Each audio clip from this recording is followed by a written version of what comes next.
Hello, welcome to this week's episode Behind the Barbell. There'll be nobody on here for this live, I would imagine, but I'm trying to stay consistent with the number of times that I'm coming on.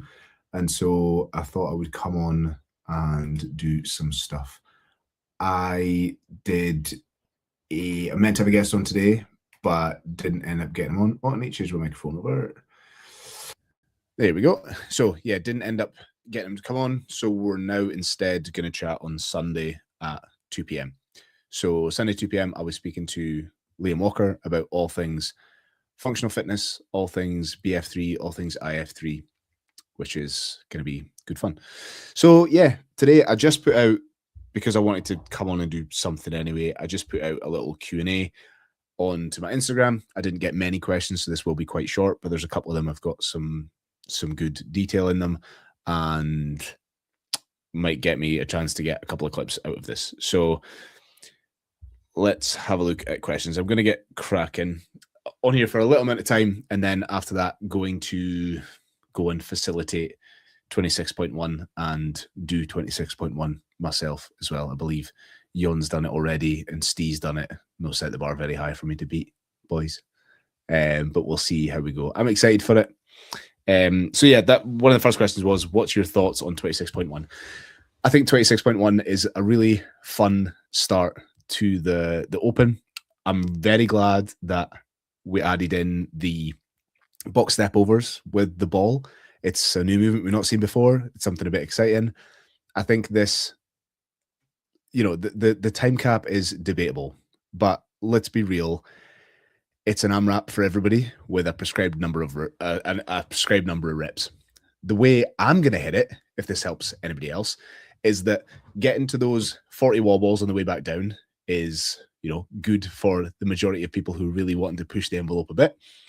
And that works out at 22 reps a minute from the start. So that is exactly what I'm going to do. I'm going to break the wall balls from the start, and I'm going to try and do 22 reps a minute for 12 minutes and see if I can finish the 40 wall balls on the way back down. That's my plan. And when you look at 12-minute time cap and you cover the bottom half of the score sheet, getting up to that mark doesn't seem as intimidating. This is all, best laid plans and ever. But when I was in the gym before, I tested the 22 wall balls, unbroken, fair enough, but 22 wall balls, about 40 seconds. The 18 box jump overs, same again, about 38, 40 seconds. I can hold a Mikos triangle at like 18 for 40 minutes. 12 minutes, it's 22 reps. Should be easy enough, I reckon. It should be absolutely fucking piss. So we will see. That's my plan. But my thoughts on it, I think it's great. The live stream is obviously an absolute joke with the signal, but they pulled it around right at the end to be able to get the announcement out. But I think the workout's really good. I think it would be one that's really cool for the high roxers and hybrid people to come in and have a shot at, because you look at it and think, oh, fucking loads of wall balls. I trained loads of wall balls. That's great. But I was saying last night to the boys that I think this one lends itself quite well to hybrid athletes. Jake had the opinion that this isn't suited for high roxers because the box jump overs will build up with pieces. But you're forgetting that a lot of the high rocks people have moved into the hybrid world of different fitness races, your Athexes and your hybrid games and 100% race and, DECA and all these types of things, which do have these types of movements in them. So I think that actually a lot of these hybrid people who are very good at wall balls will have the engine for box jump overs, which is cool. So I think a lot of them should give it a shot. I mean, they're going to get wasted in point two when a barbell shows up or a gymnastics movement or anything in between.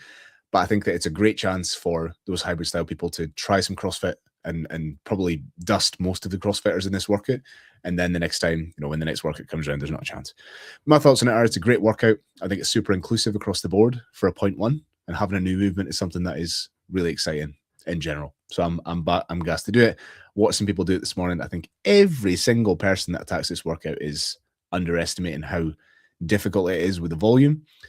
And most of the race for your average person will be see how many of the 66 you can get done, right? See how many of the 66 you can get done. If you can get onto the step overs, cool. And then if you can get into that 40 wall balls, just send it and see what you've got. Pull the pin too early, you're fucked. Don't break, you're fucked. Yeah, just hold the standard. That's the biggest thing. But my thoughts on it, I think it's great. I think it's a great workout. I think the announcement was good when it actually worked, and I'm happy with it as a 0.1. So that is my thoughts on 26.1. One of the next questions we've got is, are the open registrations looking up on last year? I did some Billy basic maths. It's hard to get data from the game's website legally. So I did some basic maths where it's 50 people per page of athletes when you look on the leaderboard. And there was like a couple of thousand pages, but basically you do the sum of multiply the number of pages by the number of athletes on each page, and it gives you around about just shy of 200,000 registrations. It was 230,000 last year. I was led to believe before now that the registrations were up slightly on last year as far as they were trending, but that suggests that unless there's another 30,000 in the tank between now and Monday, it might not be up on last year, which would be a real shame because the hype has been great. But I think a lot of it is people are not understanding what they're going to get for paying their fee when they could just do it in their gym and not be on the leaderboard. And I think it's a bit of a shitty way to frame it, because you're using one of the things that CrossFit are actually giving you. Most people are, oh, I don't like CrossFit because they don't give me anything. You give you this. This is one of the things that one time a year where you get a lot for this. They're putting these workouts on. And so I just think it's something that you should kind of just fucking enter. People are like, oh, why do you get people to push so hard to do it? Because a couple of reasons. One, you can see where you stack up year on year, so you see your progression. And two, like, CrossFit put the effort in to make this such a spectacle and make it such a cool thing. Just fucking buy into it. What's the worst that can happen if you go into it? So yeah, as far as are the open registrations looking up, based on my Billy basic maths, no, but it has been trending up so far. So we'll see what the next couple of days hold and how many people jump in and give the workout a shot and see where we go from there. I would like to think that it would be more than last year because a growth story would be quite nice, but we will see. So moving on, next question I got of the few that I did get is, who are some of the best coaches you've worked with? So for anybody, hello Rubs, for anybody that knows me will know I like to have a coach for two reasons. One, I need to be held accountable by somebody that knows what they're talking about. And two, I always think it's best to learn how people do things that are like better than you or been in the game for longer. Okay. So over the years, I've been with lots and lots of coaches on lots of different programs. I've done all of the GPP programs that exist, HWPO, GST, team training program. Now, clearly, I think people should stick with one coach for a long period of time. But when I'm with a coach, I'm with them for different reasons than the majority of people are. There is the lens of, I want to be a better athlete in whatever thing I am doing. But there's also the lens of learning how they program, what they do to address specific issues and so on and so forth. So the best one, and as much as I fucking hate it because socially he's a bit, all over the place. But in 2021, I think I placed top 60% in the open, and I approached Mr. Kyle Russell, who was arranging Wad on the Lock at the time, and said, look, you chat a lot of shit, but you're very like me, black and white, ones and zeros, nothing in between. Do you think I can make top 10% for quarters next year? And he was like, I don't know. And so we made it a mission, ended up doing it, made top 10%, made quarters, right? So he didn't know what he was talking about, but he was one of the best, but I think quite difficult to work with if you're not of the same ilk as he is. Nothing is an excuse. You can't use anything as an excuse. The workload is the workload. I've adapted a lot of his style of coaching into the way that I coach one-to-ones and PTs and my remote coaching, simply because it works. I know a lot of coaches do things based off feel, do things off feelings, cuddles, telling you how good you are, that type of stuff. For me, that's not what worked for me. And so I don't want to put on this facade to pretend that I'm going to be like that to somebody. I'll give you the data. We'll make a plan to make the data where we want the data to be, execute the plan and see what happens. Bumps come along the way. That's cool. But I just like to coach in a way that is, these are the facts. These are the evidence-based things that are going to change the facts. And here's the facts after the matter. So that's how I work. And so he was great to work with on an outcome level. On a personable level, he's, he can be a bit challenging, but that's just that's how he works. It's the same with me. I'm also a little bit challenging in that area. So it's fine. But he's one of the ones I've worked with. A couple of other ones. Sam Perkins I was with for a long time. He was super cool. Just a guy that just knows his shit. He's a more feelings guy, and you do feel with people like them as coaches, you're kind of part of a much bigger machine a little bit. So touch points were a bit more automated, a bit more flashy, a bit more. Whereas I like that kind of raw, uncut, back and forth, black and white, breathing down my neck thing, rather than the more kind of I am part of a bigger system as somebody who's doing really well. Not to take away from him how good of a coach he is, but just I want somebody just a bit more raw in that area. So, but Sam was great because this is the question of who are some of the best coaches I worked with. He was one of them. Then recently, the last year when I've been with Dean McVie, strongman coach, dipping my toe into the strongman world, he's just on a different level of volume because he doesn't pretend he is anything else apart from what he is.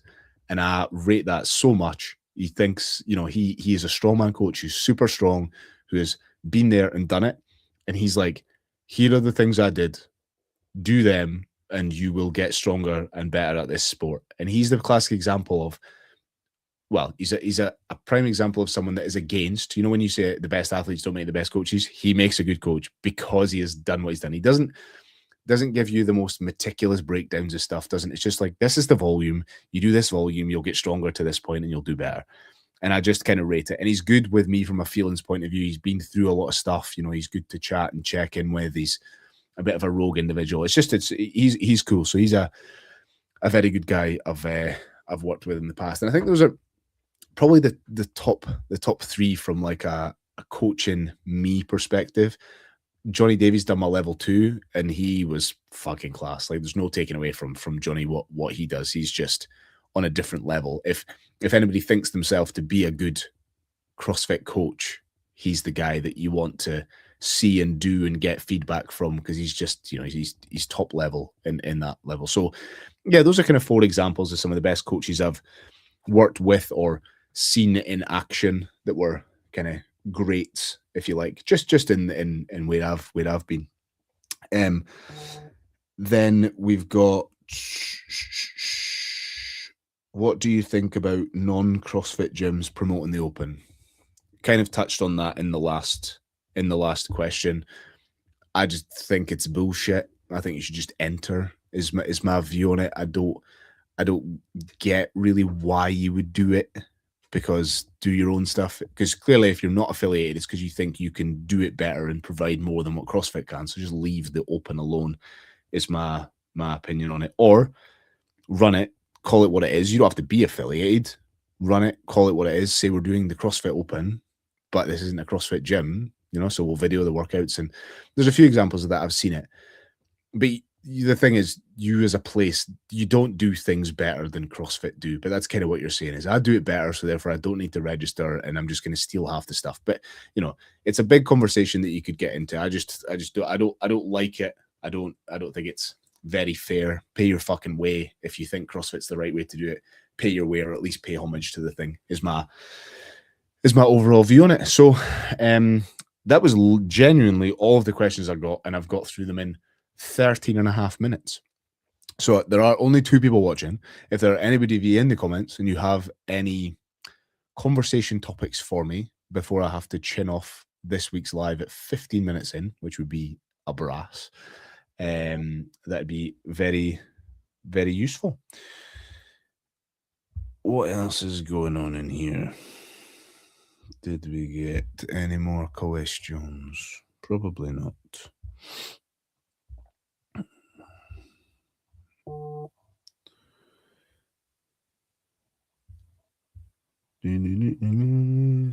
I have not. Talking about coaches, do you think enough coaches take into account people's lives away from training? So talking about coaches, do you think enough coaches take into account people's lives away from training? I've seen a ton who program non-realistic plans. Good question. I think a lot of people apply what they did in the past to people that they're taking on as coaches. So, and as taken on as clients. And so I've seen this done multiple times. So you take somebody like me, 2022, I had tons of free time coming out of the Open just before. In fact, it was 2021 lead up to 2022 Open. So end of 2021, I didn't have a child. My job was quite loose. I didn't have all the responsibilities of putting on comps. I didn't have any of that type of stuff. And I was able to train for ridiculous amounts of time in the day. And that was when I made the most progress towards who I currently am as a athlete. Not a very good one, right? But what I'd then do is I'd say, okay, well, I know that I was able to get from point A to point B based on all the things that I'd done. So you should be able to get from point A to point B using the things that I'd done. I think that's wrong on so many levels, but I don't think that there is enough of this taken into account in people's actual lives. And what you'll find is that a lot of coaches have templated ways of doing things, and they're not able to bend or shift enough to change the thing that they do to get the results that they want out of limited time in the gym. I do this very, very differently. So, for example, I just took on another guy last week, still in the process of programming for him. But I said, give me your top, I think it was 5 or 6 goals of the things you want to achieve in this time that we've got together, whether it's 12 weeks, 18 weeks, 20 weeks, 25 weeks, whatever. And I says, what are these? And then he gave me the numbers and I said, right, I want you to half them. He said, oh, why? I was like, well, we know that, he's like, I do 5, 6 days a week in the gym. And I was like, I tell you what, let's stick to 3. You hit all the sessions, we'll add volume to it. And it's because I think the coach, it's their responsibility to tease out of the athlete or the person that they're going to coach what realistic time have they got to put into the gym. And I think, to your question, do they take it into account enough? I think they do, but they take into account the story or the version that they get given at the time when the person is most excited. So think about this. If I take somebody on, I've already managed to do the salesy bit where, I've said, oh, this is the results I can get you and this is the time frame. The athlete is amped up. All they're thinking about in their head at that point in time is the results I'm going to get from this particular program. They're not thinking about what I'm going to have happening next week. So I like to ask, okay, you're telling me you can do 5, 6 days a week training. What have you done till now? Oh, well, I've been doing 3 and 4, but I'm going to really lock in. Well, why have you doing 3 and 4? Why have you only managed 3? Why have you only managed 4? Why did you manage 2? Why you missed 2 weeks in a row?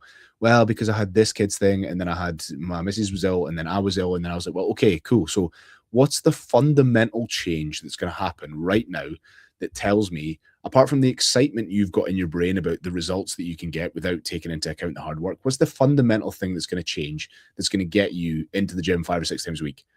And they go, well, it's my effort level. Effort level, cool. Where do you find an effort level from?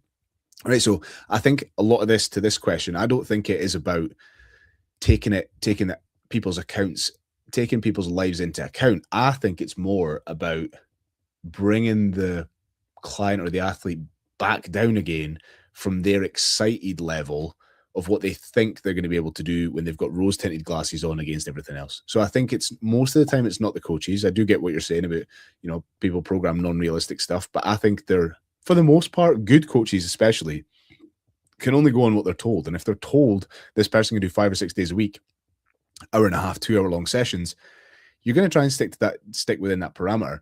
But I like to figure out how realistic actually is that. And if it's a more longer term thing, well, if you think you can do that, prove to me you can do 3 or 4 sessions consistently and not miss any. Then we'll talk about adding on the extra stuff.